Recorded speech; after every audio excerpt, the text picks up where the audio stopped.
Bismillahirrahmanirrahim. Assalamualaikum warahmatullahi wabarakatuh. Perkenalkan, nama saya Intan Oktivani dengan NIM 222519084, kelas 5B. Baik, di sini saya akan menjelaskan barisan dan limit. Sebelum memasuki topik materinya, di sini saya akan memberikan contoh ya pada paradoks Zeno, yang dimana Achilles dan kura-kura melakukan balapan lari. Nah, Achilles ini adalah seorang atlet Yunani kuno yang dimana dia merasa akan menang saat melawan kura-kura. Nah, sehingga kura-kura ini diberi jarak di depan atau 1 kilometer di depan Achilles. Nah, kemudian saat mereka berlari, saat Achilles di sini juga ya dikatakan ya Achilles ini berlari 6 km per jam. Sedangkan untuk kura-kura ini berlari dengan menggunakan alat bantuan sekitar 3 km per jam. Nah, sehingga saat mereka berlari, saat Achilles sudah mencapai pada titik awal kura-kura sudah berada pada setengah kilometer di depan Achilles. Kemudian pada T2-nya, kura-kura sudah berada pada 1/4 kilometer di depan Achilles. Kemudian pada T3-nya, kura-kura telah mencapai sekian kilometer di depan Achilles, sehingga di pertanyaannya itu kapan Achilles dapat menyelip kura-kura. Nah, pada pertanyaan ini seperti pertanyaan berapa sih 1 ditambah 1/2 ditambah 1/4 ditambah 1/8 dan seterusnya.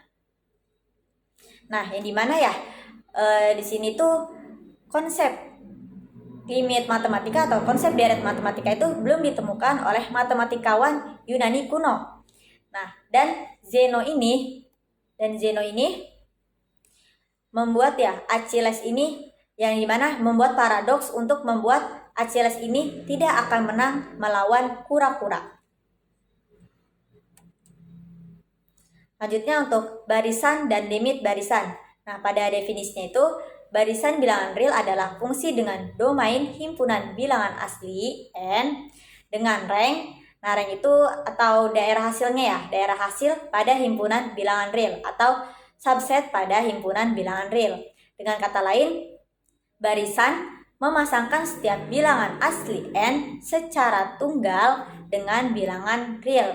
Nah, notasi yang digunakan untuk menulis nilai barisan pada n jika barisan ini atau pemetaan X dari N ke R adalah, nah ini tuh barisannya itu adalah XN ya, barisan XN. Barisan XN itu merupakan atau barisan XN ini memasangkan setiap bilangan asli N secara tunggal dengan bilangan real, di mana bilangan real ini merupakan bilangan XN atau disebut dengan suku ke N.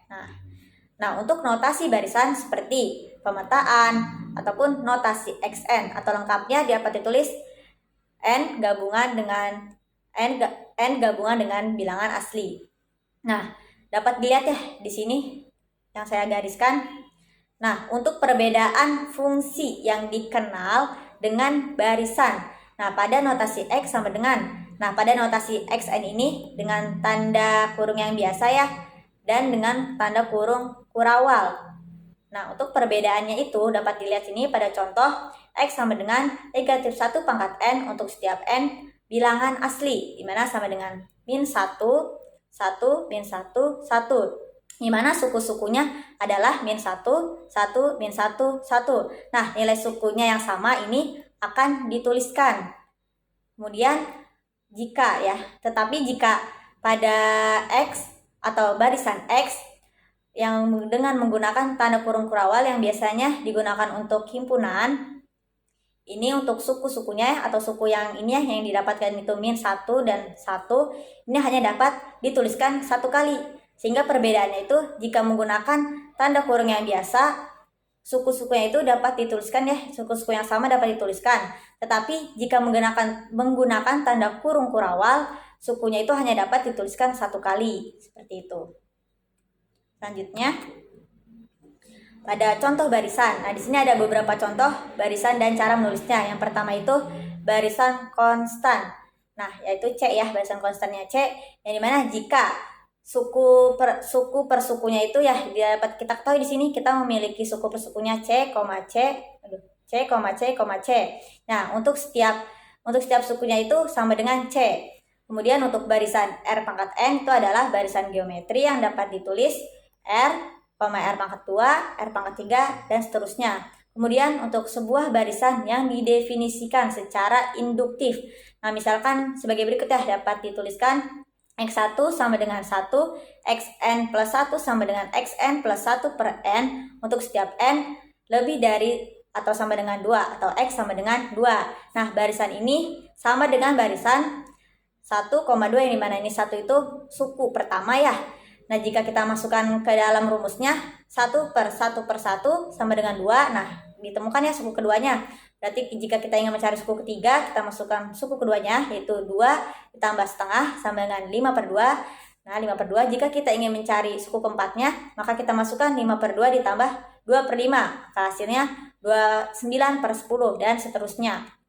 Selanjutnya untuk barisan Fibonacci. Nah, didefinisikan secara induktif maka dapat ditulis F1 sama dengan 1, F2 sama dengan 1, Fn plus 1 sama dengan, nah di sini tuh ini ya jumlah dari suku bilangan sebelumnya. Nah, suku bilangan sebelumnya maka sama dengan Fn dikurang 1 ditambah Fn. Nah, barisan ini sama dengan barisan, nah untuk suku pertamanya itu 1, untuk suku keduanya berarti sama dengan 1, untuk suku ketiganya itu 2, mengapa? Karena 1 ditambah 1 sama dengan 2, untuk suku keempatnya yaitu 1 ditambah 2 sama dengan 3, untuk suku kelimanya berarti 2 ditambah 3 sama dengan 5, dan seterusnya. Selanjutnya, untuk barisan itu dapat dijumlahkan, ya dapat dilakukan dengan penjumlahan, pengurangan, perkalian dengan bilangan real, dan dapat dilakukan pembagian, di mana suku demi suku dapat dijumlahkan, dapat dikurangkan, dapat dikalikan sesuai dengan operasinya. Nah, untuk yang pembagian itu YN tidak sama dengan 0 untuk setiap N anggota bilangan asli. Ya, mengapa? Dikarenakan ya di sini tuh tidak dapat membagi bilangan dengan bilangan 0. Nah, seperti itu. Selanjutnya untuk limit barisan. Nah, misalkan di sini diberikan suatu bilangan real Xn. Nah, pertanyaan itu apa yang terjadi dengan bilangan Xn bila N ini semakin besar? Ya, jika Xn ini semakin besar. Nah, kita masukkan ya kita definisikan misalkan barisan Xn di R sebagai barisan yang konvergen ke suatu bilangan X anggota bilangan real. Nah, apabila untuk setiap epsilon positif terdapat bilangan K yang bergantung dengan epsilon bilangan positif sedemikian sehingga untuk setiap N lebih dari atau sama dengan K berlaku mutlak Xn min X kurang dari epsilon. Nah, gimana bilangan X ini itu disebut dengan limit dari barisan Xn, nah yang ditulis sebagai lim Xn. Nah, jadi dapat tulis sini ya, lim Xn sama dengan X. Nah, ini apabila untuk setiap epsilon positif ya, untuk setiap epsilon positifnya terdapat bilangan K yang dimana epsilonnya itu bergantung dengan bilangan asli. Sedemikian sehingga untuk setiap N lebih dari atau sama dengan K berlaku mutlak Xn min X kurang dari epsilon. Ini ya. Nah, di sini juga ya barisan yang memiliki limit. Barisan yang memiliki limit itu disebut dengan konvergen, dan sebaliknya jika tidak memiliki limit disebut dengan divergen, seperti itu. Nah, di sini ada contoh soal ya. Untuk yang soal pertama, lim 1 per N sama dengan 0. Kita akan melakukan pembuktian. Nah, di sini kita mengambil sembarang epsilon positif yang mana terdapat K anggota bilangan asli. Ya, di mana ini menurut sifat Archimedes ya. Sedemikian sehingga 1 per K kurang dari epsilon. Akibatnya, untuk setiap N lebih dari atau sama dengan K, maka berlaku. Nah, ya untuk pertanyaan tadi kan lim 1 per N sama dengan 0, di mana 1 per N ini adalah Xn ya, sebagai Xn, dan 0 ini sebagai X. Sehingga jika dimasukkan ke dalam mutlak Xn min X ya, lebih dari epsilon, maka mutlak 1 per N dikurang 0 sama dengan, nah nilai dari mutlak 1 per N min 0 itu sama dengan 1 per N, dimana ini merupakan bilangan positif. Nah, sehingga dapat kita lihat ya di sini, mutlak 1 per N min 0 untuk setiap N lebih dari atau sama dengan K. Nah, untuk batasnya itu yaitu 1 per K. Nah, untuk batasnya itu 1 per K. Sehingga kita dapat membuat batasnya itu kurang dari 0. Seperti itu ya. Nah, sehingga untuk lim 1 per N sama dengan 0 ini terbukti. Selanjutnya untuk nomor 2, cari lim 2N per N plus 1. Dimana kita misalkan di sini limit batasan limitnya itu limitnya itu lim 2N per N plus 1 sama dengan 2. Buktinya di sini kita akan melakukan analisis pendahuluan terlebih dahulu. Yang dimana jika kita masukkan ya ininya xn sama dengan x-nya ini kita masukkan ke dalam mutlak, ke dalam rumusnya itu mutlak 2N per N plus 1 dikurang 2 sama dengan mutlak 2N min 2 per N plus 1. Nah ini kan ya 2N min 2 itu benar kan ya, dikarenakan 2 dikali N plus 1 sama dengan 2N plus 2. Nah sehingga diperoleh 2 per N plus 1. Nah di sini kita akan menggunakan ketasamaan ya untuk ini, untuk lebih mempermudah, hingga sama dengan 2 per N, dimana N ini tuh lebih dari atau sama dengan K ya, sehingga 2 per K, yang dimana kita memberikan batasan kurang dari epsilon, sehingga K lebih dari 2 per epsilon. Nah untuk buktinya kita di sini ambil epsilon positif ya, dimana pilih ya, di sini kan tadi udah kita temukan ya untuk K-nya itu lebih dari 2 per epsilon, sehingga jika N lebih dari atau sama dengan K, maka mutlak 2N per N plus 1 min 2 sama dengan, nah tadi kan untuk ini sudah kita temukan ya, jika tadi yang pertama ini yang sudah kita hitung ya, di sini kita dapatkan 2 per N plus 1 sehingga sama dengan 2 per N plus 1 kurang dari sama dengan 2 per K kurang dari epsilon. Seperti itu.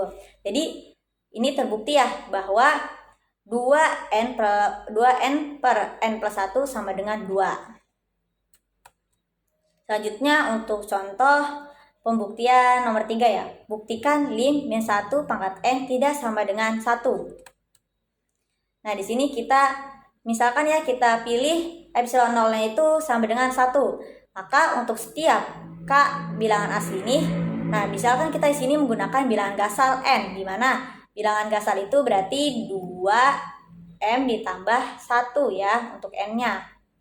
Nah sehingga jika N lebih dari K, maka mutlak min 1 pangkat N min 1 ya, pada rumusnya kita masukkan sama dengan min 1, dimana N-nya ya, ini N-nya itu bilangan gasal, kita masukkan 2M ditambah 1, berarti mutlak min 1 pangkat 2M ditambah 1 min 1. Nah untuk min 1 pangkat 2M itu berarti hasilnya itu 1, dan min 1 pangkat 1 itu hasilnya min 1, sehingga sama dengan 2, yang dimana epsilon 0-nya itu adalah 1 ya, sama dengan 1, berarti 2 lebih dari 1 ya, sama dengan epsilon 0. Nah sehingga ini terbukti bahwa lim min 1 pangkat N tidak sama dengan 1. Nah ini contoh dari divergen ya, pada barisan divergen. Selanjutnya pada teorema ketunggalan limit ya, pada teorema 3.4, di mana limit barisan X itu sama dengan Xn. Nah jika ada, nah berarti artinya itu tunggal. Nah di sini kita akan melakukan pembuktian ya, apakah benar ya jika X sama dengan Xn ini, jika ada itu artinya itu tunggal. Nah di sini kita akan menggunakan pembuktian dengan kontradiksi. Di mana andaikan X dan X aksen adalah limit barisan X. Nah di sini kita pilih epsilon 0-nya itu sama dengan setengah mutlak X min X aksen, di mana maka terdapat bilangan K dan X aksen. Di mana K ini berhubungannya dengan X dan K aksen ini berhubungan dengan X aksen. Sedemikian sehingga jika N lebih dari atau sama dengan K, maka mutlak Xn min X kurang dari epsilon 0, dan jika N lebih dari atau sama dengan K aksen, maka mutlak Xn min X aksen kurang dari epsilon 0. Nah, agar mutlak Xn min X kurang dari epsilon 0 dan nilai mutlak Xn min X aksen kurang dari epsilon 0, ini agar dapat terjadi secara bersamaan ya di sini. Maka kita di sini pilih M-nya M yang terbesar di antara K dengan K aksen. Nah, maka perhatikan bahwa untuk N lebih dari atau sama dengan M berlaku. Nah, mutlak X min X aksen sama dengan kita jumlahkan atau kita tambahkan. Kita menggunakan penjumlahan, berarti mutlak X min Xn ditambah dengan mutlak Xn min X aksen. Nah, kemudian selanjutnya kita menggunakan kesamaan segitiga ya, menggunakan persamaan segitiga yang dimana kurang dari epsilon 0 ya, sehingga nilai mutlak X min X aksen kurang dari mutlak X min X aksen, sehingga terjadilah kontradiksi yang dimana nilai mutlak A tidak sama dengan nilai mutlak A, sehingga pada limit barisan ini adalah tunggal. Seperti itu. Baik, mungkin cukup sekian dari saya. Kurang lebihnya saya mohon maaf. Akhirul kalam, billahi taufiq wal hidayah. Wassalamualaikum warahmatullahi wabarakatuh. Sampai jumpa lagi semuanya.